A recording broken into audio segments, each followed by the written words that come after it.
Hello students, how are you? Which you will be fine at your home now this time guys. As you know that guys chapter second is going on and that's chapter name is theory of consumer behavior. Means consumer का व्यवहार क्या है। आप भी देखिए consumer हैं, कभी भी मार्केट आप जाते हैं कोई भी गुड्स परचेज करने के लिए तो आप क्या बिहेवियर उस पर शो करते हैं उस गुड्स को परचेज करने के लिए, क्योंकि आपके पास एक फिक्स्ड इनकम होती है एक प्रॉपर टाइम में, और जो भी मार्केट के गुड्स की प्राइस होती है वो भी पहले से डिटरमाइंड होती है और शॉर्ट टर्म में तो चेंजेबल नहीं होती है, ना तो इनकम ना तो गुड्स की प्राइस। तो उसमें आप जो भी कीमत किसी वस्तु की देने चाहते हैं उस पर आप उपयोगिता समझते हैं, वो हमेशा कीमत से अगर ज़्यादा रहेगा तभी आप उस वस्तु को खरीदेंगे। देखो बेटा, अभी तक ये आपका सेकंड चैप्टर 2-3 टॉपिक्स हो चुका था। Cardinal utility and ordinal utility तक हो गया था।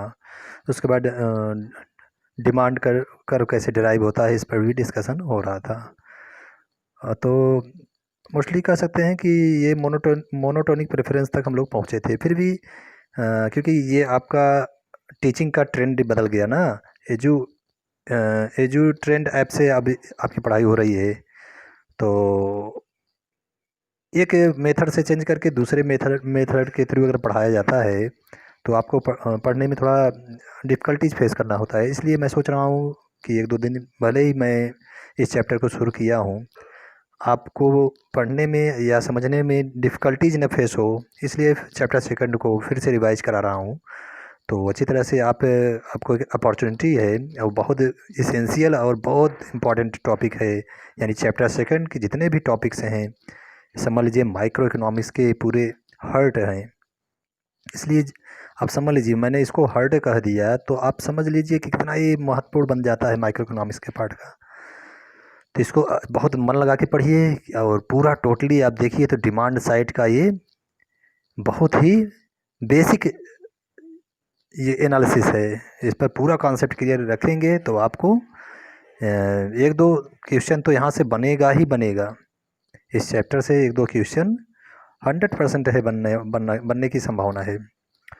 तो चलिए चैप्टर को फिर से मेमोराइज़ करते हैं और एक तरफ से आपके चैप्टर सेकंड को आज से फिर से पढ़ाते हैं। और आपका ये डेली मैं 20 मिनट का वीडियो बनाऊंगा, 20-25 मिनट का, तो जिससे आपको अच्छी तरह से समझने में भी सहूलियत हो और पूरा कॉन्सेप्ट आपका हर टॉपिक्स अच्छी तरह से क्लियर होता चले। तो कंज्यूमर बिहेवियर की बात हो रही थी। तो कंज्यूमर बिहेवियर ये शो करता है कि दिए गए इनकम और वस्तु की कीमत पर उपभोक्ता किस बंडल को अधिकतम परचेज करना चाहता है जिससे कि उसको मैक्सिमम सेटिस्फैक्शन मिले। ठीक है, तो कब मिलेगा? जब कोई वस्तु की कीमत देता है तो उतनी के बराबर कम से कम तो मार्जिनल यूटिलिटी उसको मिलना ही मिलना चाहिए। नहीं मिलता तो अगर मान लीजिए कीमत अधिक दे देता है और मार्जिनल यूटिलिटी कम मिलता है तो लास्ट में उसको उस बंडल के प्रति प्रेफरेंस को पोस्टपोन करना होता है, यानी उसको सब्सटीट्यूट करना होता है उस गुड्स को और दूसरी वस्तु को उपभोग करना चाहता है उसके स्थान पर। तो मार्जिनल यूटिलिटी जब भी प्राइस से अधिक रहती है तो कंज्यूमर उस वस्तु की प्रत्येक अगली इकाई को अधिक उपभोग करना चाहता है, और जब मार्जिनल यूटिलिटी प्राइस से कम हो जाती है तो उपभोक्ता वस्तु की अधिक से अधिक इकाई को सेक्रीफाइस करता है। यही है कंज्यूमर बिहेवियर कि दिए गए इनकम और मार्केट प्राइस पर वस्तु की कीमतों को, यानी मार्केट पर दिए गए वस्तु की कीमत और कंज्यूमर के इनकम को एक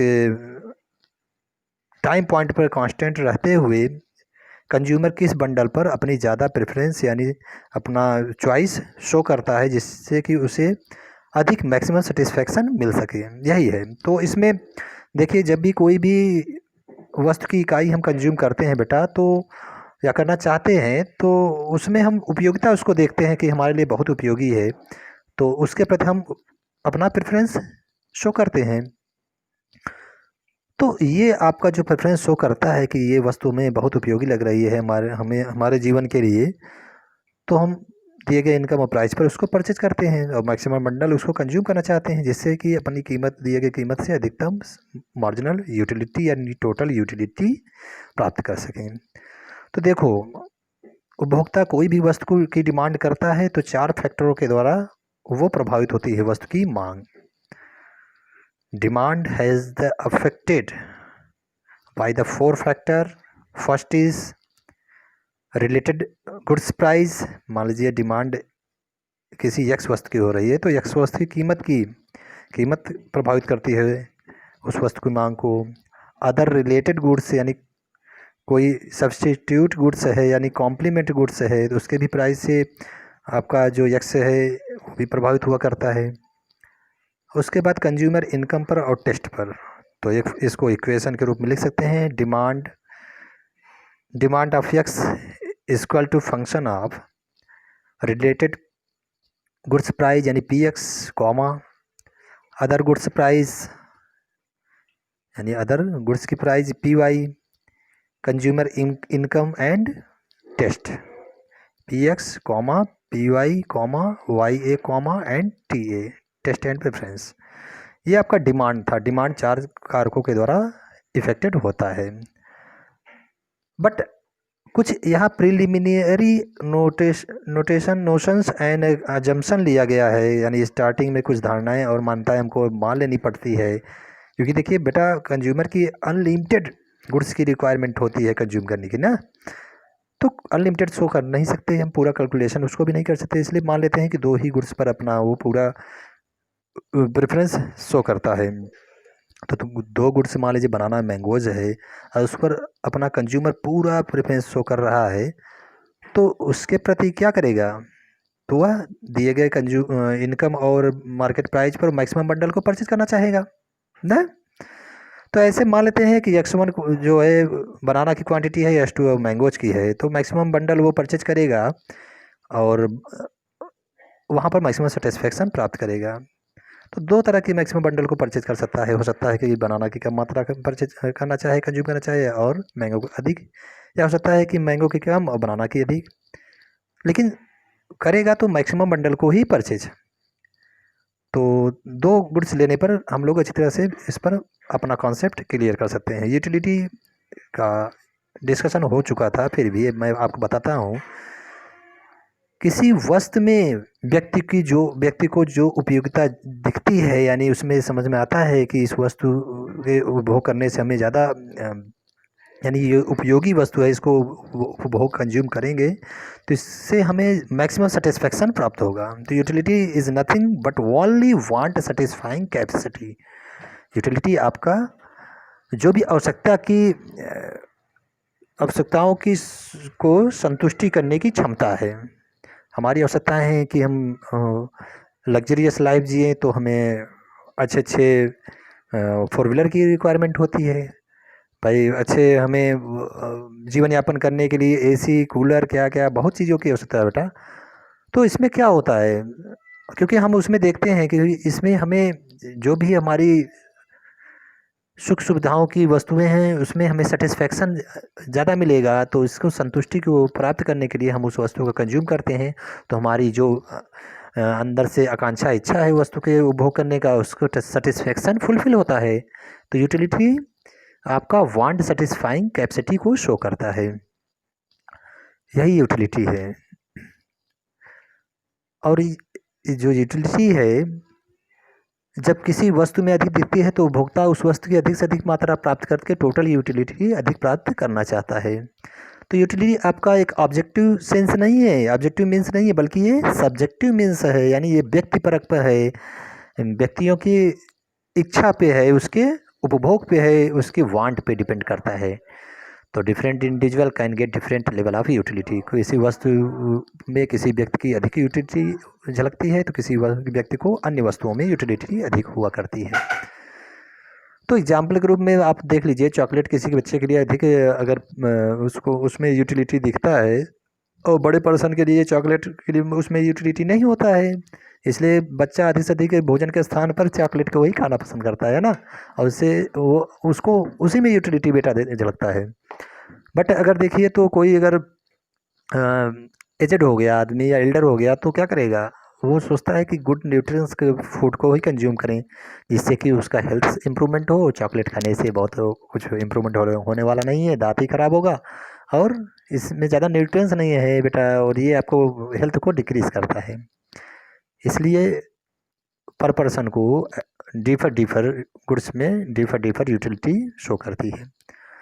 तो यूटिलिटी जो है इंडिविजुअल कॉन्सेप्ट है और ये कमोडिटी के चेंज पर डिपेंड करता है कि किस वस्तु की किस यूटिलिटी दो फैक्टरों द्वारा प्रभावित हुआ करती है, ये समझ लीजिए।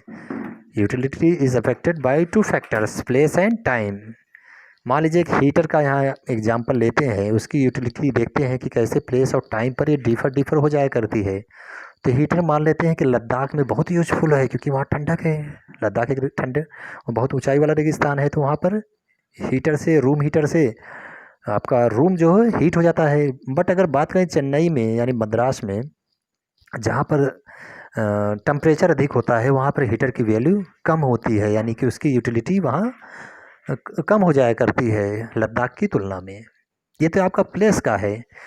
अच्छा, ये सीज़न के ऊपर भी डिपेंड करता है बेटा। अगर ठंडी अधिक ठंडी में, लद्दाख में गर्मी में मान लीजिए कम उपयोगी है, चलिए कुछ नॉर्मल आपका जेंटल सीजन हो गया यानी मीडियम में, ज़्यादा गर्मी या ठंडी। लेकिन ठंडक में मान लीजिए आपके जनवरी फरवरी में जब बहुत प्रचंड ठंडी पड़ती है तो वहाँ पर रूम हीटर का यानी हीटर का वहाँ डिमांड बहुत ज़्यादा यूजफुल हो जाता है, वहाँ के लोगों के लिए यूटिलिटी उसमें अधिकतर हो जाती है तुलनात्मक रूप में चेन्नई के। तो चेन्नई में चाहे ठंडी हो तो थोड़ा ज़्यादा डिमांड होगी हीटर की, और गर्मी में तो बहुत कम होगी। तो ये प्लेस और टाइम पर यूटिलिटी डिपेंड करता है कि कैसे प्रभावित हुआ करती है। कार्डिनल यूटिलिटी की बात करते हैं। देखो यूटिलिटी यहाँ दो पार्टों में कैटेगराइज है। फर्स्ट है कार्डिनल यूटिलिटी एनालिसिस, सेकंड है आपका ऑर्डिनल यूटिलिटी एनालिसिस। तो कार्डिनल यूटिलिटी एनालिसिस ये बताता है कि हम जो भी वस्तु कंज्यूम करते हैं उसको हम क्वांटिटी में शो कर सकते हैं।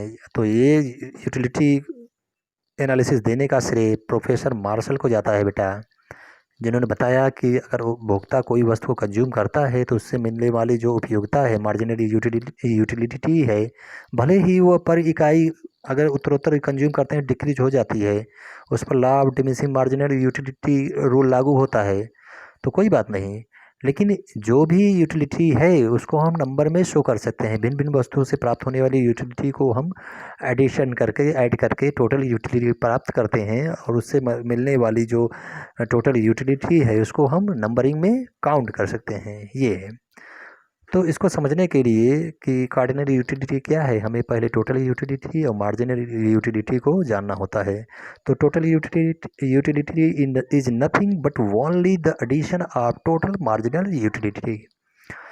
और मार्जिनल यूटिलिटी क्या होता है? मार्जिनल यूटिलिटी वह है कि नेक्स्ट इकाई जब हम किसी वस्तु की कंज्यूम करते हैं तो उससे मिलने वाली अंतिम इकाई की मार्जिनल यूटिलिटी उपयोगिता, यानी नेक्स्ट इकाई जैसे कंज्यूम किए, मान लीजिए टोटल यूटिलिटी किसी वस्तु में हम 20 प्राप्त कर रहे हैं और नेक्स्ट इकाई का कंज्यूम करते हैं तो मान लीजिए 25 हो गया, तो लास्ट इकाई की मार्जिनल यूटिलिटी आपका जो 25 माइनस 20 इक्वल टू 5 यूनिट हो गया।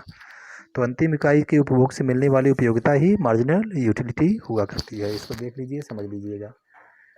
ये ऑलरेडी मैं पढ़ा चुका हूँ टेबल 2.1 और फिगर 2.1 जो दिया गया है आपका मार्जिनल यूटिलिटी के द्वारा टोटल यूटिलिटी कैसे ड्रा किया गया है, फिगर 2.1 से आप अच्छी तरह समझ सकते हैं। और इसका जो डेटा एनालिसिस है आप फिगर टेबल 2.1 से समझ सकते हैं। टेबल 2.1 के हेल्प से आपका फिगर 2.1 समझाया जा सकता है।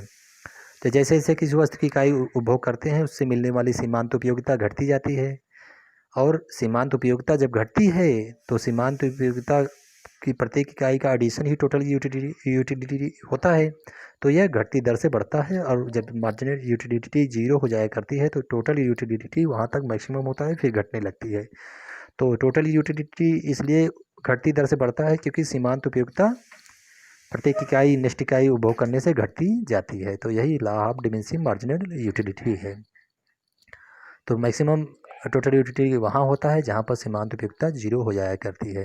उसके बाद जब सीमांत उपयोगिता सीमांत अनुपयोगिता यानी जब नेगेटिव में मार्जिनल यूटिलिटी हो जाया करता है तो टोटल यूटिलिटी डिक्रीज होने लगता है। तो बेटा ये आज का 15 मिनट का आज वीडियो बना है। कल आपका डेरिवेशन ऑफ डिमांड कर in the case of a single commodity law of diminishing marginal utility. तो आपका जो ह्रासमान सीमांत उपयोगिता है, इसका नियम जो है वो डिमांड रूल पर अप्लाई होता है। इसको कल अच्छी तरह से समझेंगे।